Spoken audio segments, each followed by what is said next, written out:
आप सब I hope अच्छे होंगे और मैं भी बहुत अच्छी हूँ, स्वस्थ हूँ, मस्त हूँ। अभी थोड़ा सा चल रहा है फास्टिंग, तो इसलिए थोड़ी सी जो हूँ मैं दुबली दुबली सी लग रही हूँ, मगर ऐसा कुछ है नहीं, बस फास्टिंग में थोड़ा सा मेरा गाल वाल पिचक जाता है। और आज छठ का है, नहाए खाए भी, और नवरात्रा का आज तीसरा दिन है गाइस। मैं नवरात्रा का तो कुछ भी सूट नहीं की थी क्योंकि मेरा मन एकदम बिल्कुल भी ठीक नहीं था। पता नहीं कि मुझे अब इच्छा ही नहीं करता है कुछ करने का, एकदम अजीब सा मौसम की वजह से कि क्या। तो सोची कि चलो आज थोड़ा छठ का नहाए खाए है तो हम थोड़ा सा सूट आज कर लेते हैं और आपको भी दिखाते हैं कि क्या हो रहा है नहीं हो रहा है। तो हम लोग सुबह उठ के सबसे पहले गेहूँ धो लिए थे, नहा धो के अब मैं जा रही हूँ नहा के फिर से पूजा करने के लिए क्योंकि टाइम हो चुका है काफ़ी। तो अभी देवरानी बना रही है हमारी खाना मम्मी के लिए, तो चलिए आपको दिखाते हैं। मैं सारा काट वाट के दे दी थी और वो बना रही है, तो चलिए दिखाती हूँ कि क्या बना रही है। यहाँ किचन में आते ही मैं आपको दिखा रही हूँ कि अभी बन रहा है यहाँ पे नहाए खाए के लिए कद्दू की भुजिया। यहाँ पे बन गया है आलू गोभी का सब्जी, और यहाँ पे पकौड़ी काट के रखे हुए हैं, दाल इसमें बन। यहाँ पे हमने देवरानी को सब कुछ काट छांट के दे दिया और ये बना रही थी, और मैं जाती हूँ पूजा की तैयारी करने के लिए क्योंकि काफ़ी टाइम हो चुका है, गेहूं वगैरह धोना था इसलिए, और अकेले कितना करती। तो यहाँ पे हमने सोचा कि चलो पहले काट के दे देते हैं, उसके बाद ही पूजा कर लेंगे। तो चलिए हम चलते हैं, नहाते धोते हैं और पूजा करते हैं। तब तक बना उना के रेडी होती है, हम नहा के आपसे मिलते हैं। तो चलिए यहाँ पे गाइज मैं नहा के चली आई थी, और नहा के आने के बाद मैं ये कॉटन वाली साड़ी पहनी थी। अब बताइएगा कि कैसा लग रहा है, और चलिए आपको ले चलते हैं मंदिर में। जब तक मैं नहा धो के मंदिर में जा रही थी पूजा के भोग की तैयारी वगैरह करने के लिए, तब तक यहाँ पे मम्मी भी अपना जो है नहाए खाए कर ली थी और खाना खा रही थी। तो सोचे कि चलो मम्मी को खिला ही देते हैं, उसके बाद हम लोग अच्छे से पूजा कर लेंगे। तो यहाँ पे हम नहा धो के चले आए थे भगवान के भोग की तैयारी करने के लिए क्योंकि टाइम ज़्यादा हो चुका था, और यहाँ पे भोग लगाने में भगवान को थोड़ा टाइम लगता है। तो यहाँ पे हम आ गए थे अपना भगवान के भोग का तैयारी करके। यहाँ पे हम भगवान को भोग लगाने के बाद अगरबत्ती दिया, जो भी कुछ होता है वो सब हम अपना कर लिए थे, भगवान को अगरबत्ती दिखा रहे थे। और तब तक में देवरानी भी मम्मी को खिला पिला के वो भी चली आई थी यहाँ पे, क्योंकि हम दोनों संग में ही पूजा करते हैं। तो यहाँ पे ये भी आके अपना फूल वगैरह चढ़ा रही थी। उसके बाद यहाँ पे हम लोग अपना पूजा स्टार्ट करते हैं, जो अपना पाठ मुझे रुक हो जाए तो जल्द तुम्हारे शत्रुओं का विनाश हो। इंद्र के द्वारा शिव भगवान से पूजे जाने वाली है देवी की मुझे रुक हो जाए तो जल्द तुम्हारे शत्रुओं का विनाश करो। अपने प्रचंड भुजाओं से दैत्य के घमंड को चूर चूर कर देने वाली है देवी तुमसे रुक हो जाए। यहाँ पाठ खत्म होते ही हम लोग यहाँ पे कर लिए आरती। आरती करने के बाद यहाँ भगवान को भी हमने आरती दे दिया है, और अब आ गई है प्रसाद उठाने की बारी। तो चलिए बर्तन लेके आते हैं और प्रसाद उठाते हैं, क्योंकि अगर प्रसाद नहीं उठाएंगे तो प्रसाद में पूरा चींटी लग जाएगा, क्योंकि अभी ऐसा मौसम चल रहा है।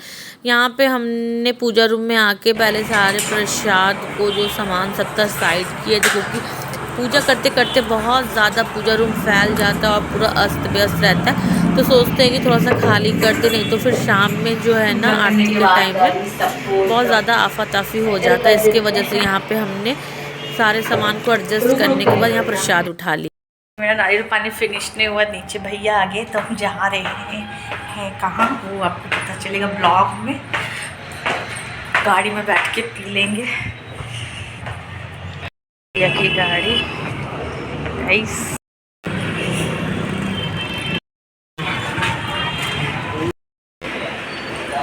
यहाँ पे हम पतिदेव और भैया के संग आ गए थे इलेक्ट्रॉनिक्स के शॉप पे, क्योंकि हमें लेनी थी एसी। और यहाँ पे हम देख रहे थे एसी की कौन सी एसी सबसे अच्छी होगी। यहाँ पे हमें ओ जनरल लेने का मन था, मगर फिर हम सोचे कि चलो छोड़ो हटाओ ओ जनरल नहीं लेते। फिर यहाँ पे हमने एसी सेलेक्ट कर लिया, और उसके बाद और कुछ भी हम लोग यहाँ पे देख रहे थे कि कौन सा लेते हैं। लेने के बाद हम लोग निकल गए घर, क्योंकि हमें शाम में दिया दिखाना था, इसकी वजह से, और काफ़ी टाइम हो चुका था। हम लोग को मार्केट में ही बज रहा था 5:30।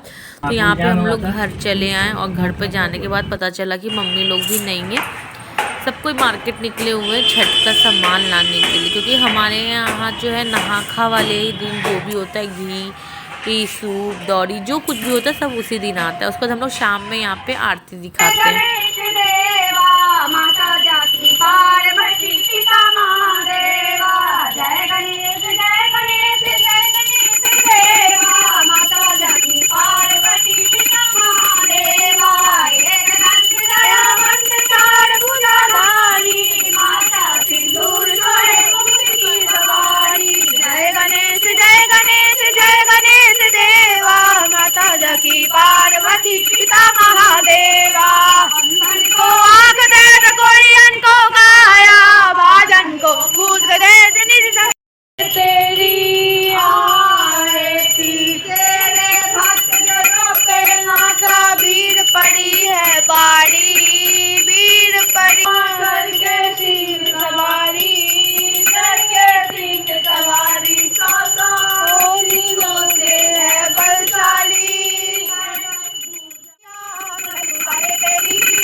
घर में आरती दिखाने के बाद हमारे घर के बगल में ही मंदिर है, जो कि हम हर नवरात्रि में जाते हैं माता रानी के दरबार में आरती दिखाने के लिए। मगर आज शाम में जैसे ही मंदिर पहुंची, वहां पे लाइट ही कटी हुई थी, पूरा अंधेरा हो रखा था, ज़्यादा शूट कुछ नहीं कर पाए। मिलते हैं घर। लाइट चली गई थी तो उतना कुछ शूट नहीं कर पाए, क्योंकि पूरा अंधेरा अंधेरा था। घर आने के बाद बहुत ज़्यादा थक गई थी, तो कुछ भी शूट वूट नहीं हुआ। जितना हुआ है आपको ब्लॉग में मिल जाएगा देखने के लिए। ब्लॉग्स को सपोर्ट दीजिए, लाइक करिए, सब्सक्राइब करिए और बेल आइकन को क्लिक करना ना भूलिएगा, ताकि आने वाला नोटिफिकेशन है आप तक नहीं पहुंच पाएगा। तो जाइए जल्दी जल्दी ब्लॉग को लाइक करिए और कमेंट करिए। तब तक के लिए बाय बाय, मिलते हैं नेक्स्ट।